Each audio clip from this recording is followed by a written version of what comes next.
Hi there, and we're trying out a speed run. So, a bit of a longer time limit. I'm going to explain my ideas. Hopefully, you'll learn something from what I'm going to go over. Nice plane flying outside. And as I often do, I'm going to start with the Dutch, but I might try a different system out. And I'm going to give away one of my little secrets now.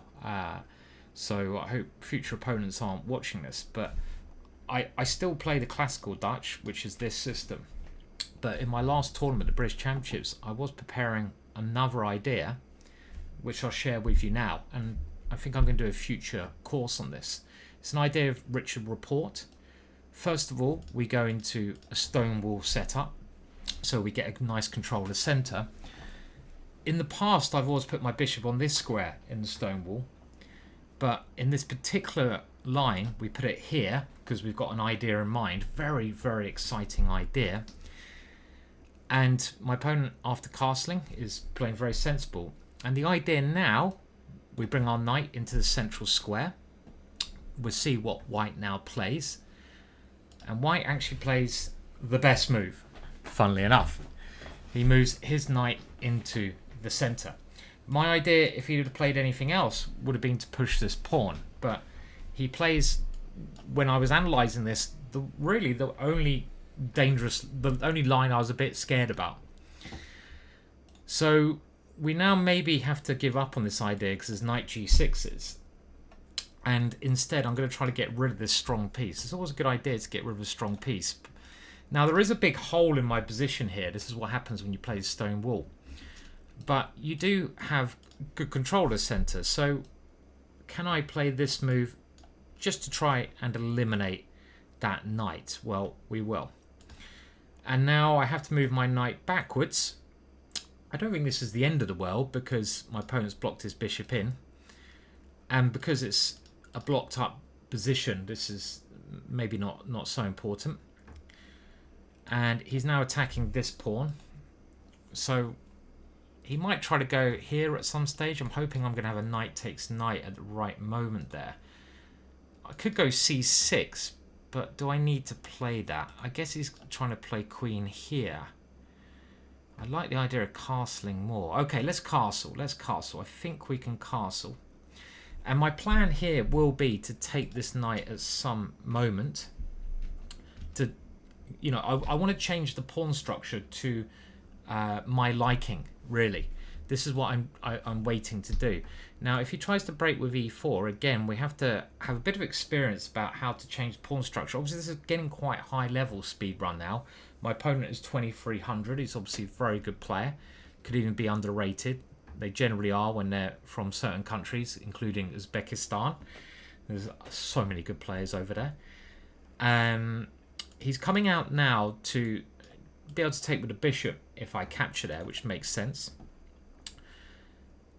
Now, I like the move c6 because it does just tighten up that pawn there. I think we're going to go for that one. Let's do it.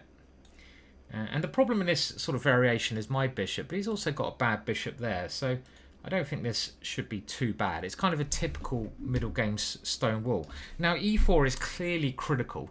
When you see a critical line, that's clearly what you need to spend most of your time on. And I've got three options, really, haven't I? I can well, two options. I can start taking things or try and maintain. I like the idea of trying to take things. So how can I do that?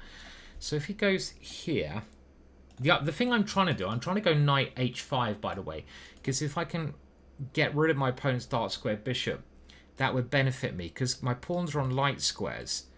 It makes my dark squares very weak. So by removing a piece, this is positional chess. I'm actually very happy to see this move.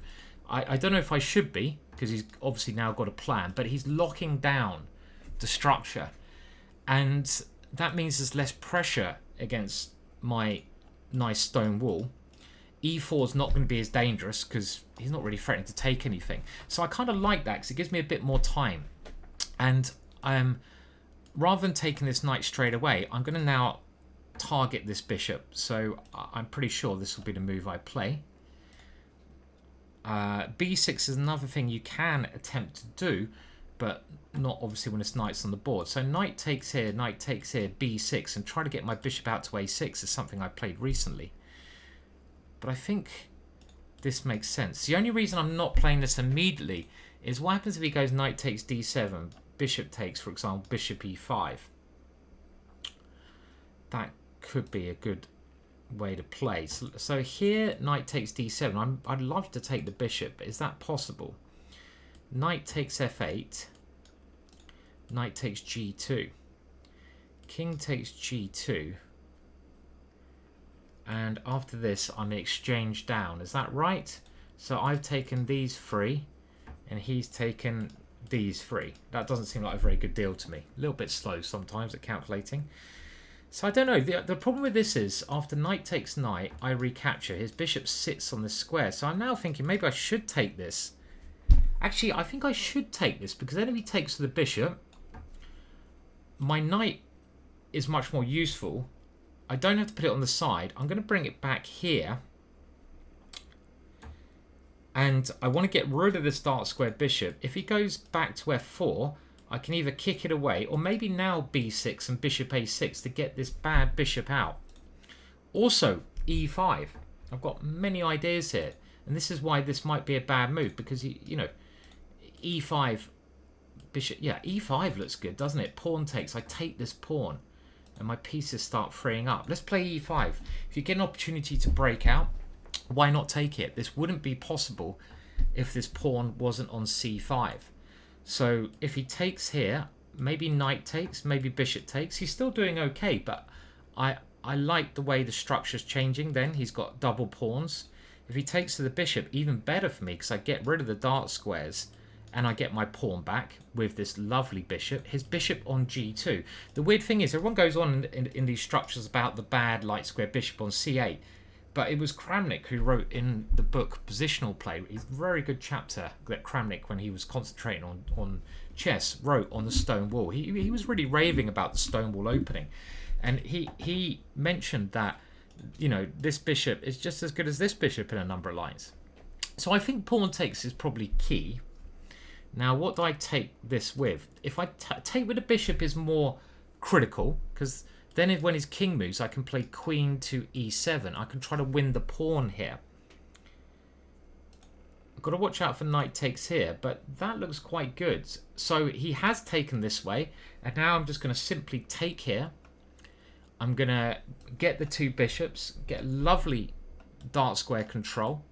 My other bishop might sit here, but we've always got to think what opponent's trying to play. And now a very thematic move, which I know already I'm going to play from my experience in Dutch defense. He wants to maybe play f4, where he gets this nice pawn chain. His bishop opens up. That wouldn't be tragic for me, because then he doesn't have the e4 break. But I'd rather keep that bishop trapped in, and I'd rather open up lines of attack. And this is a beautiful and very attractive move to play in the Dutch opening, because suddenly you open up the rook, you open up the bishop. If this g-pawn moves, you open up the queen. And in some cases, my bishop might come around here.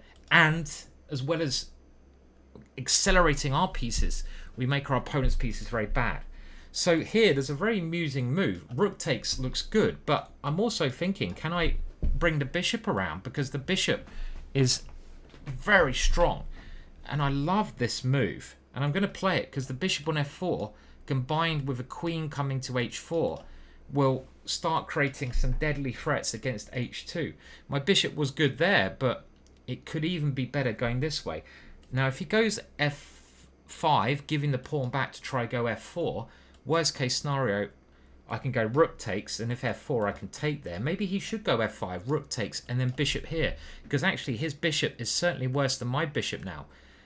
But then I will win a pawn. He can get rid of his bishop, but I've won a pawn, I hope, if I calculate that right. So his position is actually, I believe, very tricky now. So, okay, he's got some vague ideas, but there's nothing to worry about. He's going to play e4, but queen h4, checkmate ends the game. So this move, it looks very slow to me. We're just going to throw the queen in with a devastating idea. And you can see the power of this freeing move, f4. and my opponent resigns. Very smooth game, and he's completely lost in this position. That f4 move was a killer, right? And that is, I think it's a nice way to demonstrate how to play these closed positions and know what to exchange, when to exchange. My opponent didn't know. He missed my break, my standard break, and his position went downhill very quickly from that moment in time. He lost incredibly quickly, and actually my accuracy rating in that game, I understand the Dutch well, as I'm sure you know, but bloody hell, that's not bad, eh? It is 98%. 98. And I look at that, I'm just a god of the Dutch. God of the Dutch is what they call me. The Dutch god. Actually, that's Anish Giri, isn't it? Yeah. Or who's that footballer? There's some great footballers I used to like from Holland as well. Anyway, a pretty smooth game. This idea I played in the opening. You don't commit too much with this knight e4 move. I'll talk about this more because I will be doing a course on this. I think it's a fascinating way to play against d4. If you understand the classical Dutch a bit, this could be the way to go. You get a lovely hold in the center, so you're very safe in these positions. That's why I like it. Nothing nasty can happen to you too quickly. And one of the crazy ideas behind this is to push the h-pawn. Maniac, Richard Report's idea. What a beautiful idea. Now this is actually, I think, one of the best moves when you can't go for this plan. But what you should do, I feel this is correct, to just try and eliminate this one.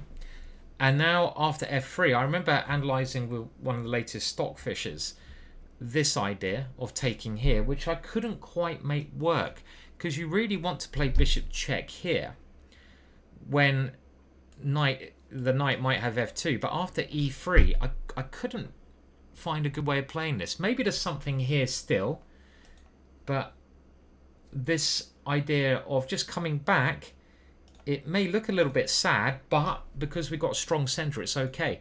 And I think what my opponent should really have tried to do was an earlier e4, so that would have been the theoretical interesting thing. But then key moments were finding the right move here. You see how c5, this kind of logical move to pawn storm, released all the tension in the center. Top players, you know, title players, they often try to keep the tension as long as they can, because it's much more likely their less experienced players, opponents, will crack. And I think my opponent should have kept the tension on d5 here. And this move, I just needed to find the right combination. And actually, I'm already better here, because if I can get rid of that dark square bishop, great. And my opponent's position completely collapses with this second very nice move, f4. And maybe my opponent's already lost here. Positionally lost. His king is too weak.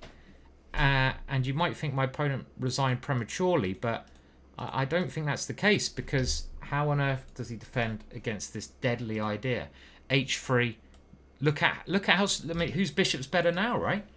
The bishop on c8. So often in the Dutch, it doesn't move, but it's the best piece. And here, there's no defense really to this. This doesn't help. It's going to lead to checkmate. So I'm quite happy the way that one went. Do like, please do subscribe. Let's try to get those subscribers up to 100,000. And this speed run, there's many in it. So, you know, this one does say 52. So we are getting our rating higher, but we're around now 2,300. Whoop, whoop. So there should be some very important lessons that are free in this series, which will, you just go and pick the rating boundary that works for you, that's near your rating boundary, and you should find and you should learn quite a lot from the way to think about chess, and you know, and to get better. Cheers. I'll stop wabbling on. Press that like, press that subscribe. Bye.